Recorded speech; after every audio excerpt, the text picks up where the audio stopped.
Hello, everyone, and welcome to this session of Courageous Leadership Academy Live.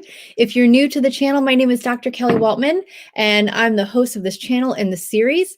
And we talk about all things leadership, business ownership, really helping you be just a better leader, manager, business owner. And if you're new to this channel, make sure you hit that subscribe button and hit the bell to be notified when we have new content and new interviews, because I'm constantly interviewing new and exciting people. And today's guest is no exception to that rule. I'm really, really excited for this conversation today because I think this topic applies to everybody, even if you're not a business owner or necessarily a leader. I think we can all do a little bit better with achieving balance in our lives. So we'll do it through the lens of leadership and business ownership, but just know this is really, I think, a topic that is great for everyone. So our guest today, Dr. Travis Parry, is the author of the #1 international bestselling book, Achieving Balance. He's earned several degrees in family and social science to better understand stress and goal achievement. He founded the Make Time Institute to help financial professionals and business owners achieve work-life balance. Again, something we should all strive for. But more importantly, his proudest accomplishments, he is a homeschooling father of 6 incredible children and the husband to one amazing and talented wife of 18 years. That's fantastic. So without further ado, let's bring Dr. Travis Parry into the studio. Hello and welcome. Hey, Kelly, thanks for having me. Yeah, absolutely. Thank you so much for joining us. So I always like to offer up, is there anything more that you would like to share in terms of an introduction before we get started? You know, since this is a leadership crowd and business owners, and obviously principles are principles and they will apply to anyone out there, like you mentioned. I think it's important to know how we leave our mark and how we are, going to be leaders. And so for me, like I mentioned, my #1 is my own kids. If I've succeeded, and done extremely well in business, but have failed my own family, it's all for naught. So that really needs to just shine through as we get started with this conversation. I love that. That's a fantastic point and so true. So I love that you share that. So let's start with thinking about, I think this is primarily true in our American culture. There's probably other cultures and other societies that have this kind of glorification of being a workaholic, but I think it's especially true here in the States. Talk to us about that fascination with and that glorification of workaholism. Like, let's start there and talk about that. Yeah, so I think that we wear this as a badge of courage. Like, I look at me, I'm a workaholic, and therefore I'm so important. And it might actually even be an ego thing, male or female. Like, it's part of the ego. We want to feel loved, or we want to feel accepted, or we want to feel just important, right? In society, in our communities, maybe even we want to show our family how important we are because work's keeping us going. And maybe it is, well, I'm providing for you, so you should love me. It's that love and acceptance. So I think it's very much a relational component. But what's interesting, if we look into American culture, just in general, that, there's many philosophers that looked at the American experiment as really just that, like, oh, this can't last. Look what they're doing. These cowboys are trying to settle the West, and they're so individual and rugged. Well, the individual ruggedness of our culture and our roots helped us to settle these crazy, wild frontiers. I live in Texas. I grew up in California. I know a little bit about the West. I lived in Utah for a long time in the Mountain West. And yes, there's very much that culture. However, if we don't band together and work together and really focus on each other and the collective, in a sense, then we can focus too much on ourselves. We can become self-centered, self-isolated, individualistic to a point that it actually destroys our culture. And so there is a balance there between rugged individualism and, being together as this collective society that we, basically standing on each other's shoulders. Yeah, it's a really interesting point. I have not heard that couched in that way before. So that's really interesting to think about it that way. And, I think it's interesting too, because we've had more recently people talk about the importance of self-care, and that is important. And, you know, we need to make sure, but there's a difference between being self-centered and self-isolating and self-care. And so I love too that you mentioned that when we become ingrained in this workaholic type of mentality, that it really can become self-isolating, which is not self-care. That's the opposite Oh, of self-care. yeah. Yeah, Yeah. and there's a pendulum, right? I mean, there and it Mhm. swings, and I think that we've gotten to the point where it's like, well, we put our clients first, we put our business first, we put all these other people first, yet we're not taking care of our own health. We're not taking care of our own situation, our own financial situations. We're just care about everybody else. And I work with a lot of financial advisors who their main business is to help their clients with their finances, yet a lot of times they don't have their own financial advisor. They don't have their own, things in order. So it's a funny thing. We don't want to be the cobbler's children where we're running around, trying to do and help everyone else, help them with their goals, but not really achieving ours.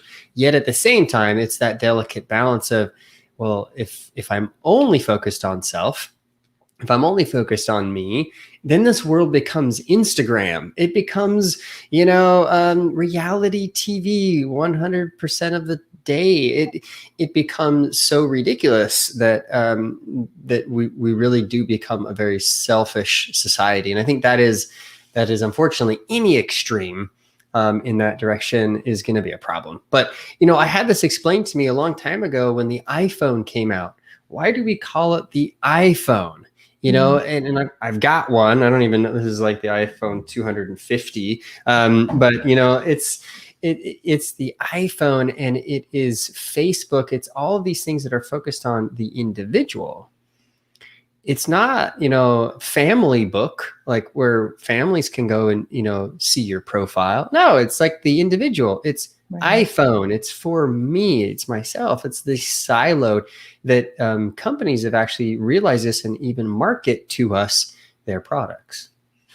Yeah. Yeah. I've heard that said before that, when they created the iPhone and when they're creating the software, and that it really was meant to be something that we just got sucked into That's and right. really became addicted to. And yeah, it really it can become all consuming. And it was really designed to be to And be that lo and way. behold, Yeah. it We worked. succeeded. It did work. That's right. So why is it so important for us as, I mean, just general humans, but particularly for leaders and business owners? Why is it so important for us um, to understand the importance of achieving balance and applying the concepts that we'll talk about further in our discussion? But why is that Sure. such an integral part of how we live our lives? Yeah, I think anytime we're really out of balance, we feel it. Mm. I've found, as I've interviewed over 150 advisors and business owners, and how they lead their businesses, they tell me that balance. When I ask them that question, like, "What's balance?" Like it used to be this 1980s term that meant, well, you've got to be equal, in every area of your life, and you've got the cog of life wheel, and you've got all these different areas. And while some people think that's true, it's really a farce.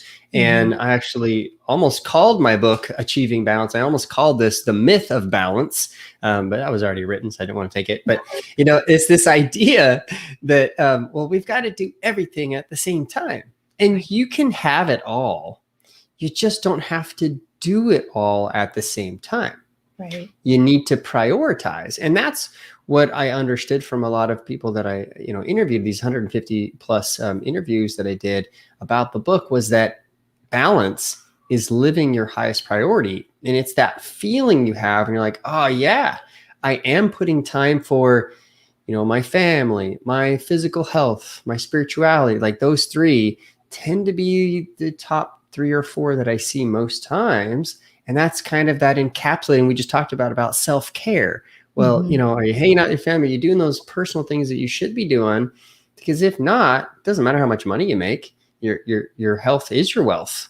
You Right. can't spend it if you can't, get out of that Ferrari that you're stuck in because you're overweight. Like, it doesn't make sense. Right. It Right. just doesn't make sense that that you would have that. But those who are there, who are making time for those highest priorities, they feel balanced. Mhm. Yeah, I really like the way you put that. And I am right now reading Amy Cuddy's book, Presence.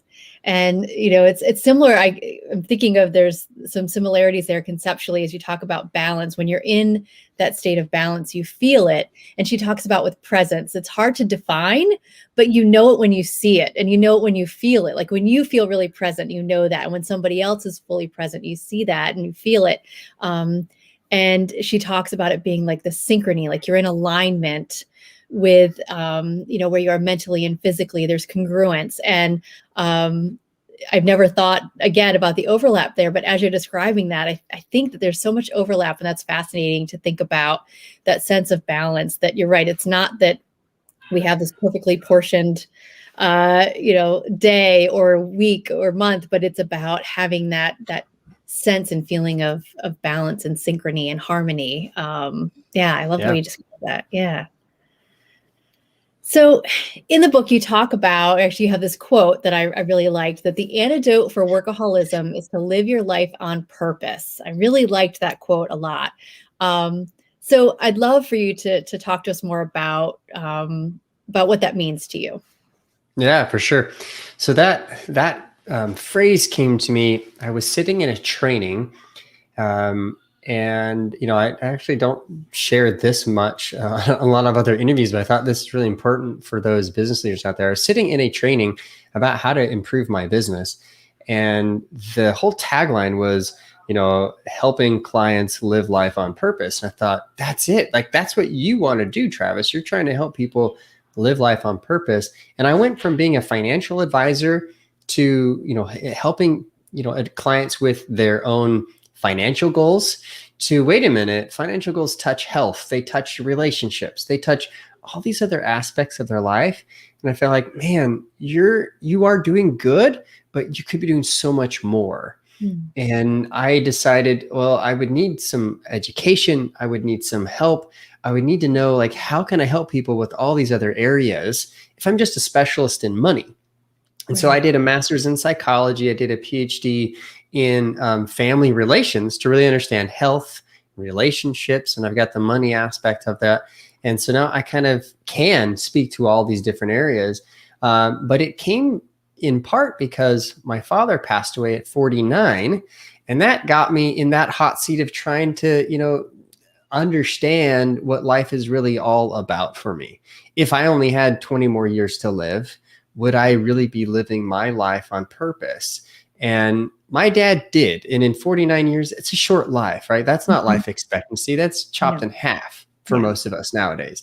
But I think that when I saw that in a training and I connected it with trying to live my life the way my father did and make some life changes, I realized that I needed to change my career as part of everything else that we did. My wife and I, we changed our health. We had to revitalize everything. My father died of a heart attack. And I was 26 going, what do I need to do better so I don't end up there? He was healthy. He was riding his mountain bike. It wasn't like he was on the couch. Like, we know those things. Right. So I was like, wow, if that happened to him, what do I need to do to learn? And so that began a personal journey, but also a professional journey of helping others to live their life streams, live their purpose, live their goals, which then in turn helped me to focus on my purpose on this planet, in this existence, whatever you want to call it. That gave me great purpose. And the more I did that, it's like the business fall in line, the book came out finally. All these things started happening when I started putting that intention out there of living life on purpose. And as I did that, it actually helped me to prioritize. It helped me to stay organized, and it helped my wife and I to be on that same team. So it allowed me to really live a balanced life, not do too much, but just focus. Does that make sense? It does. It makes so much sense. And one of the words that keeps popping into my mind as I'm listening to you is, and you said intention, and that's one of the words I kept thinking, is that being intentional And, living your life on purpose is living a life with purpose, but also being intentional about how you spend your days and your time and where you're giving your energy. I think it's so easy for us all to just get caught up in the tidal wave of every day, the routines that maybe we don't choose, or the to-do list or the tasks, or it can feel sometimes like a runaway train. And so being able to just stop and really take stock of, how am I spending my time? How am I choosing to spend my time? Being intentional about those choices. I think that's great. And that's so important, because we don't know how many days we have. We don't know, how many years we have to spend on this earth. And so making the most of them and being very intentional about that time is so powerful. Yeah. Yeah. I 100% agree. And that's the message I like to bring from stage is, yeah, we don't know, and time is something we can't control. But if you live your life with intention and purpose, then regardless when you go out, you're going to go out at the top, and you're Right. going to go out knowing that you gave it your all. Right. And I can see, I love that you start there. And I can see that is really the perfect place to start thinking about how to live a balanced life or achieve balance within your life. Because if you don't take the time to evaluate your purpose and your priorities and what things matter the most to you, how are you going to achieve that balance? If you're not, if you're not identifying those things, you can't really find that balance. Again, you're not going to have that synchrony. So I love that you start there. And I think that makes so much sense, and it's so powerful. Oh, thank you. Yeah. And it's a reminder. It's on my shirt every day. Live life on purpose. Like, that's the tagline that comes out with Yeah. every email. And it helps to have that motto and that really short and sweet thing to keep that as the forefront of what I'm doing personally, but also professionally. So Yeah. love it. That's awesome. Yeah, that's great. So Thanks. in thinking about, the work-life balance, and you shared a little bit ago some of the myths that surround this idea of balance and what that really means. What are some of the other common myths that people have, that when we think about this idea and this concept of work-life balance? What are some of the common myths that you found? Yeah, there's two other main ones. And then I try to, keep some solutions kind of to wrap up with the first one is the myth of balance, right? Doing everything at the same time, but focusing on your highest priorities. The second myth is that most of us struggle big time with productivity. They think, well, if I can just be productive, then everything will work out just fine. The reality is that we can be productive workaholics really fast if we're not able to set up boundaries. There's a guy who I was training who he was struggling, working 80, 85 hours a week. He had 5 kids of his own at home, and he was involved in his church. Like, he professed to have all these things. And as I helped him be more productive, he's like, well, Travis, this is great. But, what's going to keep me from being basically a workaholic after these hours? Now you taught me to be more productive. Now I can work more. And that was really a struggle, because I really hadn't figured that out just yet. And I worked on that for a while until I realized, oh, it's the boundaries. It's having the boundaries in place so that, things outside of work become so important to you, so incredibly, satisfying, that you don't have to be worried about, well, I just have to get to work. A lot of workaholics work more because they're stressed. Their relationships are strained. They're struggling with depression or anxiety. We talk about the mental health aspect that we don't, discuss much, but those things actually drive business owners to work more if they're not careful, because that's their out. A lot of people during COVID told me, I was fine until COVID came and I'm working at home, and now I'm working all the time, 24/7. I was never a workaholic, but look at me now. And then those habits are difficult to break. Right. So my biggest thing is focus on boundaries. and create a healthy, ideal week. Create time to do those other priorities that are outside work, because that way that'll keep you, when you do become really productive, it'll keep you from becoming a productive workaholic. Right. Yeah, that's true, because I could see that would be very tempting. Like, oh, I'm productive, so I'll just keep doing more. And that's really counterproductive to the Right. balance process. Yeah. Yeah, exactly right. And, there's so much to be said about productivity, like be Mhm. productive. Sure. And what I found is, you have an ideal calendar. And then if you can spend half an hour to an hour a day processing what I call collection points, email, text messages, voicemail, to-do lists, projects, social media notifications, all of those things are screaming at us to, take care of me, take care of me. Well, I consider those places of collection, and those collection points we need to process through on a systematic way each day. That way, throughout the day, we're not constantly multitasking. Oh, I forgot to do this. I forgot to do that. And you're stopping halfway in between an email to call someone or whatever, because we're bombarded with constant interruption. But if you Right. can have an ideal calendar scheduled, and if you can find time to deal with all those little things and then be done and not have to do it till the next day or so, then you can keep yourself very focused throughout the day. Yeah. Yeah, that's a great point. I actually did a YouTube video on multitasking and the myth of multitasking. And I know you talk about this in the book as well. And um, when I was doing that video, I remember, I forget the exact stat now, but I remember that there was research that showed when you're constantly task switching and going back and forth and switching tasks throughout the day, not only are we more tired at the end of the day, but it actually lowers our IQ. That was Mm-hmm. fascinating that it's, we know that it's more stressful. You're not as productive. You're more tired at the end of the day. But yeah, that it actually, if you do that enough, that it actually ultimately will lower your IQ. So yeah, so don't try to multitask because it Well, doesn't.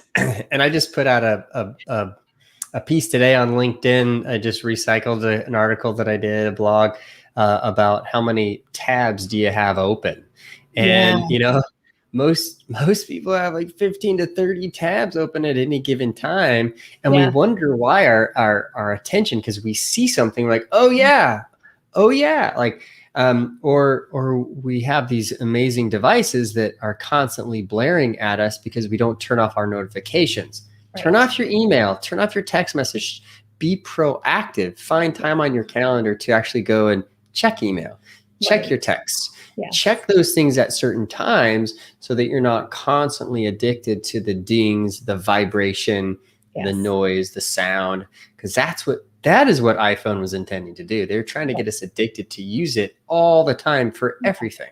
Yes. And they succeeded. And they did. Yeah, I agree. I had to turn off all the notifications on I don't have any notifications on my desktop. I have very few on my phone. Because yeah, like all of us, I would get sucked in and I'd be trying to focus on something. And so that's a great tip to just, yeah, handle those things in chunks and blocks of time and don't be constantly bombarded. Yeah. Precisely.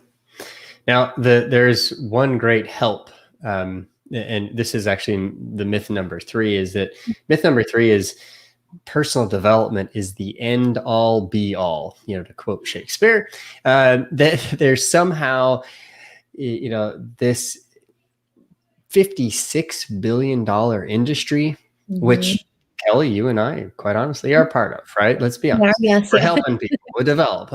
But Yes. it's not just that. It's the fact that we're trying to sometimes do it on ourselves. Well, I'll get a self-help book. Well, even a self-help book, like this would be considered self-help, right? Even this text, Achieving Balance, is written by myself, and I stand on shoulders of other giants of content that they've developed and the things I've learned. Mhm. So technically it's not completely individual. No one is an island. We all depend on each other. In fact, I'm reading a book, just a little bit of a sidetrack. I'm reading a book called The Rational Optimist. And he nails this in a cultural sense that Mhm. we've never been able to come up with something on our own. It's always with a mating of other ideas that new ideas are formed. Yeah. So and anyway, I love that book. Highly recommend it. But this concept of personally developing, if we're not careful, that's actually what continues to exacerbate that individualistic idea we talked about at the first. Okay. So Right. if our society is this rugged individual and we're trying to do everything on our own and we're workaholic and then we go get help to try to do it on our own again, what's going to keep us once we've learned some techniques and tips from sliding right back into where we started from? Right. Nothing really. There's no Right. accountability. So Right. people will hire coaches, they'll hire me. And I found that through failure and success, that after 3 months, 6 months, I'll go back to my clients after not working with them and they be kind of right back where they were because they've fallen right back off the wagon. So my solution, what I discovered, is when the married spouse or significant other or family member or someone who's not paid, they don't have an obligation, but they love that person to be with them, to help them, when they're involved, they significantly increase their chances of being successful, of not being a workaholic again. And this is why I did my PhD in all my research on couples and Mhm. how I stumbled across individualism, because individualism is actually destroying marriage. So when Mhm. couples reverse that and they realize, well, let's not lose our individual sense of self, but Right. let us work together on the same team, they're actually more apt to achieve their financial goals, their health goals, and also be happier in their relationship. So this works together. And it also helps that when the spouse is supportive, that workaholic is less likely to be stuck at work again. Right. Yeah, that makes a lot of sense. That's fascinating research, and it makes so much sense in terms of, our theme for today. Yeah, that's really interesting. So in the book, and you mentioned your dad earlier, Yeah. in the book, you tell the story of flying with your dad. And I think this is also, kind of relates to what you were just sharing, this idea of the need for constant course correction. And so I would think, just as you mentioned, that we tend to maybe slide back into old habits or maybe go a little off course, that there's this need to do that. Can you talk more about, if you want to talk more about that story, and or if you just want to talk more about the application of that lesson? I think that would be great. Yeah, I think that's awesome. And I love bringing up this story and talking about it. And I think that as I was rereading a book by Covey the other day, I was on a trip and my wife and I were reading, a classic Covey book. And he talks about the same concept about, starting off that most of the time we're off track in an airplane. Most airplanes now are equipped with, devices that allow them to plug in where they're headed and it tries to stay on course. The big commercial jetliners, like the pilots aren't really flying it except to land and take off, basically. Right. Otherwise, it's on a course. But when I was in a Cessna with my father and we were cruising above, 500, 700 feet, and we were climbing up over a canyon that had all this wind, and we were dropping 3 or 4 feet every few minutes, like boom. We could feel like this was not a commercial airliner. Right. And he was constantly like, "Hey, Trav, where are we at?" And he was guiding me and trying to teach me this concept of in the airplane, the wind is always blowing us off course. Mhm. The altitude, we're always having to, adjust for altitude. We're always trying to adjust the attitude of the plane and the pitch to make sure we're headed the right direction because it's a three-dimensional object. Right. And as we're floating through this space to try to get to our destination, likely we're off track more than we're on, and we're spending most of our time just making sure we're on course. Right. And before we even flew out, we plot the course on the map and say, here, we're going to fly this way, come back around. And all throughout, we're actually notifying the airspace, the traffic control below, we're entering your airspace. why we're now entering your airspace. Such as, a polite thing to do is the pilot, in case we need to land, in case they're like, who is that above? And so, I learned a lot just being co-pilot with Dad as he was trying to show me in his plane about how to do this. And I relate this to life, as Covey has, as many others have, that a lot of times we set our course. We decide this is our goal. This is what we're going to achieve. We're going to do this. And along the way, there's hiccups. COVID shows up, destroys everything we want to do with our business and takes me off all stages in 2020. But the crazy thing is that you can bounce back. You can redirect, refocus, call it what you will, the new normal. It doesn't matter. It's just that we are constantly having to redirect and stay focused on that goal. And I think that brings us great balance, knowing that we're off track probably more than we are on, to not beat ourselves up. That, just keep trying, keep focusing on it. I spent 12 years knowing that I was going to write this book someday. And having it in my hand, telling my daughter what I wish I would have done 10 years ago to write it, wishing I could have sped up the process, but knowing that I never took my eye off that goal, knowing I was going to do it, and having it done, it's a totally different ballgame. Right. Knowing that I was off track a lot trying to get there after my father then passed away, and I knew I needed to write a book.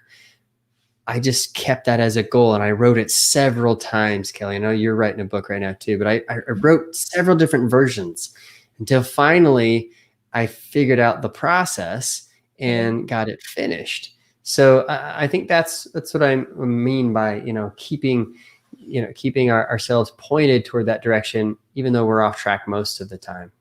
Yeah.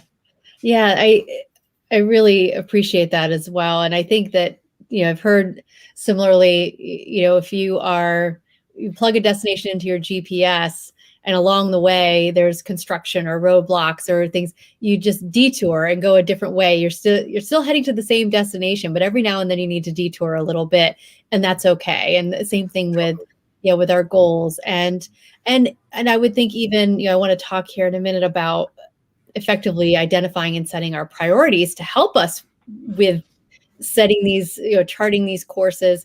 But I would think, yes, that overall you're going to have your goals and you're going to have your priorities, but life is going to throw you curveballs, and sometimes your priorities are going to have to shift a little bit and change, or the way you go about those are going to change. And I appreciate that you share that, and this idea that it's okay, it's part of the process, and to give ourselves grace, but just keep course correcting and keep going. Don't just throw your hands up in the air and give up. Keep at it, but know that it's okay. It's part of the process, that it's not, doesn't mean you're a failure. Just need to reevaluate.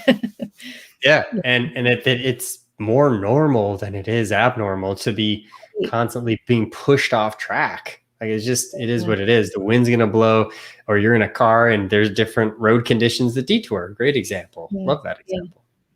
Well, and it reminds me too, as you were sharing earlier, this idea of all this information we have coming at us, like with Facebook and these other social media, and you hear this a lot, but I think it applies here as well, that it doesn't always feel like it's normal, because we're constantly seeing everybody else's curated version of their journey. And we're also often only seeing the journey when they've reached the destination, not all the messy stuff that it took them to get there. And so, it often doesn't feel normal to be blown off course all the time. It feels like, well, they just got there. Why is it taking me so long? And so, it's fantastic that you share that it really is, that is the norm. It is the overnight success or the person who's got it all. Yeah, that's the rarity. It took me 12 years to write the #1 best-selling book. That's a long time. It didn't happen overnight. But for most people, like, whoa, who's this guy? Like, it just showed up because that's when it happened for them. Gary Vee talks about that all the time. It took him years to become who he is today and the type of influencer he is. So, I would 100% agree. Yeah. So one of the key pieces then, as we keep alluding to this, one of the key pieces with achieving balance, one of the things you talk about a lot is, identifying our priorities, finding those things that are the most important to us, our highest value, and prioritizing on those. Can you talk a bit about that to kind of help people understand the concepts and also maybe how they can apply those? Yeah. So I do use 10 areas of life, much like, the wheel of life you see in some life coaching aspects. And I've incorporated a lot of things, but essentially there are these 10 areas, and it's really important to know, well, what are your priorities? People might tell you all the time, get your priorities in order. Well, what does that mean? Right. Have you ever done that before? Like, Mhm.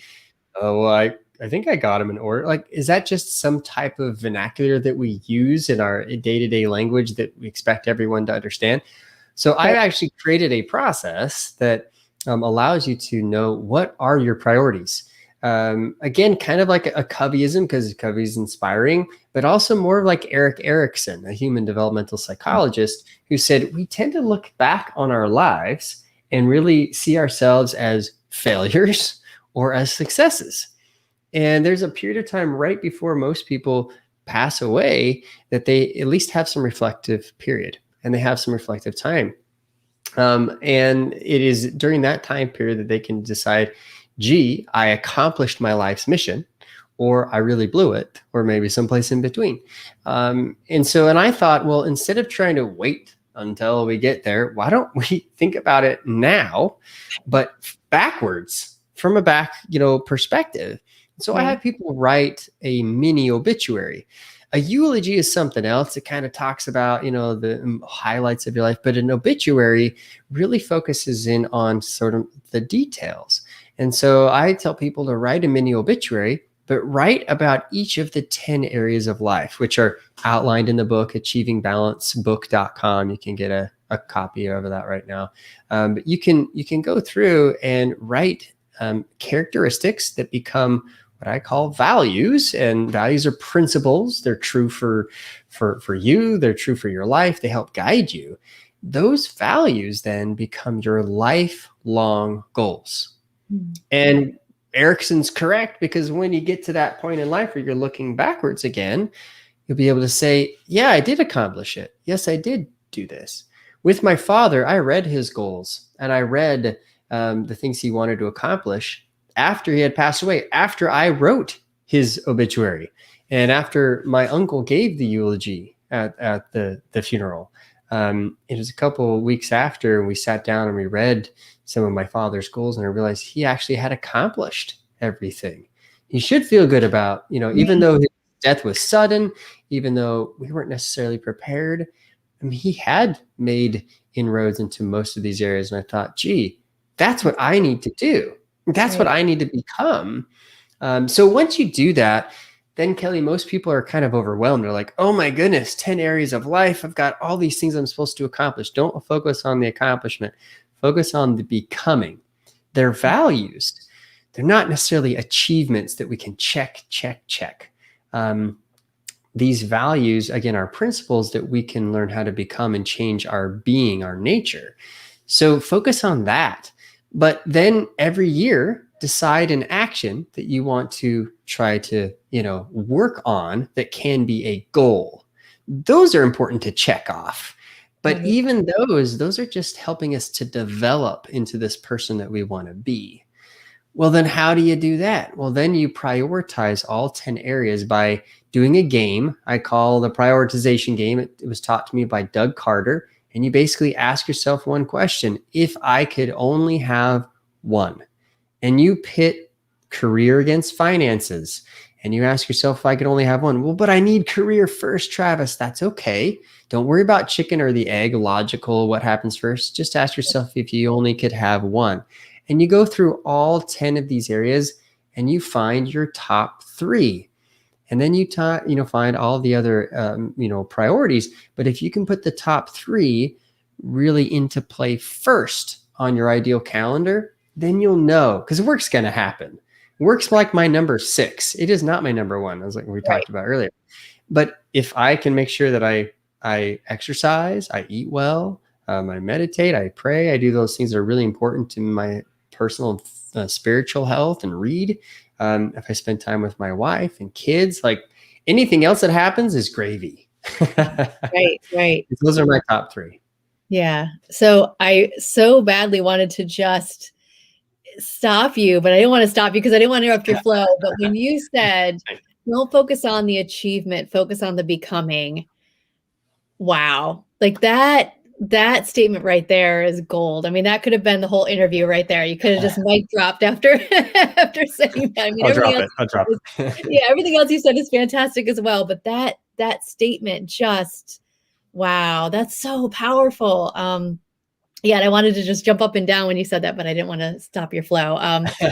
Feel free to That's jump up, Kelly. That's yeah, awesome.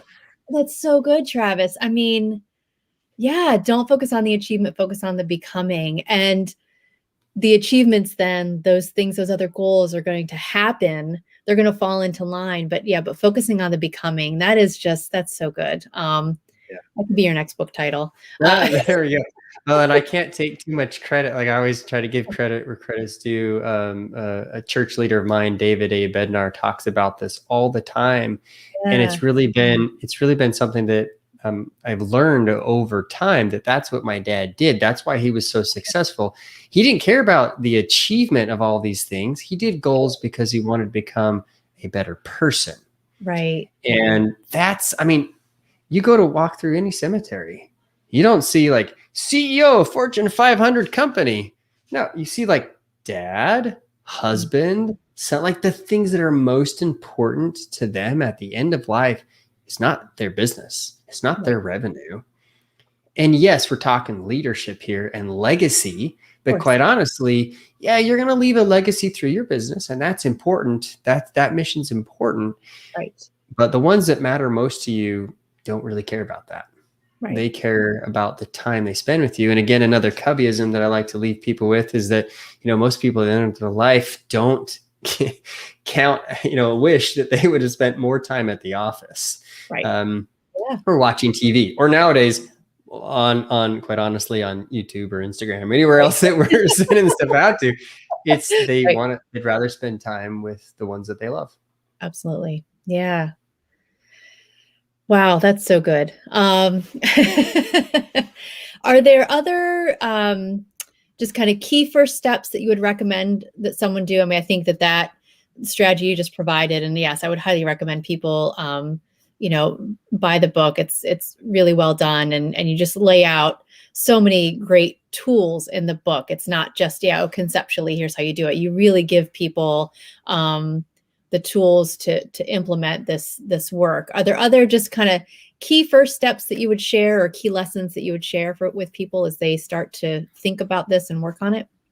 Yeah, I think some of the things are really important. If they go to achievingbalancebook.com, I have several freebies that I give them. And one is really to help them with their fears. I think, I've got the entire system laid out in the book. Like I don't hold anything back. It's everything of the Make Time system. And, it's there, but most people will read it, or they'll read part of it, or they will fill out some of the worksheets, but they'll never do it. They won't finish it. And like I said, like being off course all the time, it's that finishing that matters. It doesn't matter how many times you're off course or the needle was, moved up and down. You landed. My dad always said any landing is a good landing. Right, yes. Like, yay, you made it, you alive, so I always tell that to people that are freaked out when they have a rough landing on a commercial aircraft. I'm like, any landing is a good landing.